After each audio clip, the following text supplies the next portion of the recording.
There was a survey published in the 1990s in the American Economic Review, a survey of professional economists about the rent control in particular, asking them what they thought the actual consequences of rent control were. And the question that was put to them directly was, yes or no, agree or disagree, that rent control decreases the availability and quality of rental housing. And surprisingly, 93% of economists agreed with that assertion. And again, I say surprising because most economists don't agree on most issues most of the time. But from a professional economist's perspective, what the survey shows is that the vast majority of economists agree with this economic analysis, that if you enact rent control, the end result is going to be an increase in demand, a decrease in supply. You're going to make the availability, both in terms of quality and quantity of housing, much worse, right? So this then raises a question, right? If we say, I'll call this step 3A, this is going to be another argument with respect to rent control's negativity.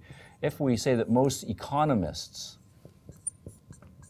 I'll just say that 93%, according to that survey, will say that this analysis, right, is correct. The question then is, why do we still have rent control? Because if this is the right analysis, then it makes sense that the proper policy is to repeal rent control or not to consider putting rent control in the case in the first place. And the answer has to do with not economics rather, but politics. And so this side has a political analysis. They'll say the way politicians, right, typically, not always, but typically make decisions, particularly decisions in a democracy, is not by listening to professional economists about what the best economic policies are and listening to professional economists and avoiding economically destructive policies. Rather, politicians in a democracy respond to what they think most voters want. Politicians want power, whether just power for its own sake or power to achieve what they think are good goals. But in a democracy, if you are going to get elected and be elected, you have to get a majority of the voters to grant you that power. And so what we need to do is look at the incentives, right, of politicians. Do politicians have an incentive in a democracy to listen to economists? And the answer, for the most part, is no. Now, rent control is typically not a federal level issue or a state level issue. It's rather an urban issue, right, or a city level issue in large urban markets. And so if we look at the demographics of large urban markets, what we find is there is a large, right, number of voters who are renters. Right. Living in New York City is very expensive. Living in San Francisco and other places can be very expensive. And so in those cases, you're going to find a higher percentage of people who are living there who are renting. And most renters believe that rent control is good for them because what they see is, sure, it's going to mean my landlord's not going to make as much money, but I'm going to benefit economically, right? Or my rental cost is going to go down over the course of the next months or the next years, right, and so forth. So in terms of those short-term calculations, I'm entirely in favor, right, of rent control. As a result of that, I'm going to be in favor of politicians who are in favor of rent control, who are going to make rent control lower the prices or implement rent control, right, and so forth. And I am going to be opposed to any politician who's going to try to get rid of rent control or not vote it in the first place. So a large number of voters are renters. By contrast, the number of economists, right, is relatively low. Now, of course, economists vote, right, but they don't have the voting power that large numbers of voters do. And so what we then have is a politician caught in the middle. A professional politician will have economic advisors, and according to survey results, the vast majority of economic advisors will be saying to the politician, get rid of rent control. It's a bad policy. Look at the slums. Look at the long-term negative effects that it's causing. At the same time, the politicians will be doing surveys of their voters, and the voters are saying, keep rent control, and so forth. And so therefore, politicians will vote for rent control. So the issue then that we have here is not primarily, right, an economic problem, but we have a problem of economic education,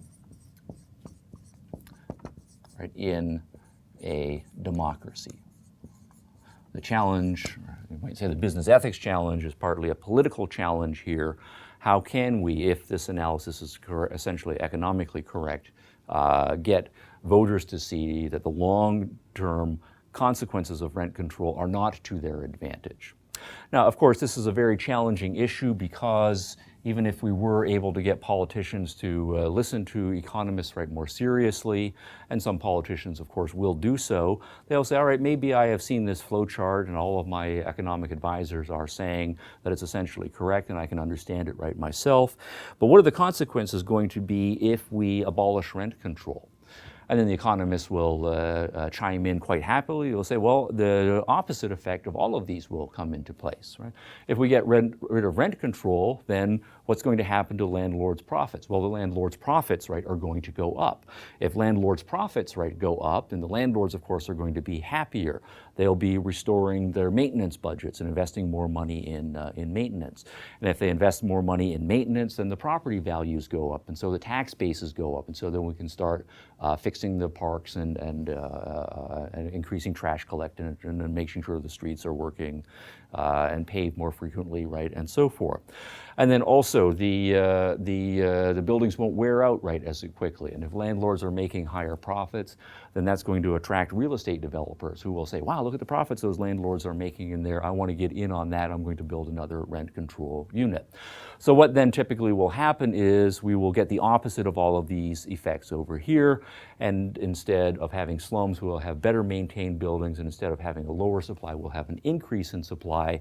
And that will make the scarcity, right, go away. We will then, by eliminating rent control over the medium to long term, solve the problem, right, of the scarcity.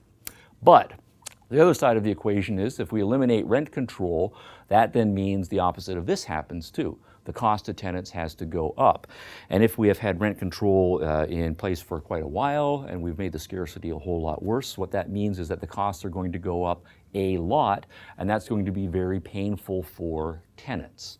Now, tenants, of course, will react, but the reaction is going to be very difficult for them. They're going to have to then do the opposite of this. They're going to have to lower their demand. That means the little old lady, for example, will have to move out of her 10-room apartment and find a smaller space, and that might be a challenge for the little old lady. It will mean that the guy who has a one-bedroom apartment might have to move back to a studio apartment, or the guy who has the one-bedroom apartment might have to take a roommate, and that's not always an attractive option. Maybe the worst thing is you're the young kid who moved out of New Jersey and you moved into the big city and now you're on your own. Rent control goes away. You can't afford to live there anymore. You have to move, shame of shames, back in with mom and dad, and how difficult is that? So the point is that the reduction of demand on the tenant side is going to be painful for the tenants. Now, of course, to the extent that the tenants do make those adjustments over the time, the scarcity goes down, so we have more supply, we have lower demand, and then in the longer term, the price of rent will go down, but that's a longer term thing, and politicians often don't like to look at the longer term. They're looking at the next upcoming election, and in their case, the frightening fact is that the pain for tenants in their judgment is going to be too much. Now, there's then a sub-debate. If we agree with the economists that rent control should be eliminated, maybe we're just talking about too drastic an elimination of rent control. Maybe instead of just tearing the bandage off, we should take the bandage off slowly, or rather than just plunging into the cold lake water, go in more gradually. So a gradualist, reformist solution. Maybe what we should do is phase rent control out rather than abolishing it outright. So then we might say currently there's this much of a gap between rent control price and what we think the market price will be. We'll have a 10-year plan. We'll allow the price of rents to rise 10% a year over 10 years until it reaches the new market price. That then will mean that the pain, right, will be absorbed over a longer time, and the adjustments can be made over a longer time by tenants. But the flip side of that is then to say, well, then you're just delaying the solution of the problem, because that then means that landlords will respond more slowly, right? Instead of going gangbusters and having all of the new investment and restoring maintenance budgets, right, and so forth. There will be slower new investment, there will be slower restoration of maintenance budgets, and there will be a slower, right, increase in the supply. So you get to the solution longer, but with less pain, and there's a trade-off, and the debate goes on in the rent control scenario.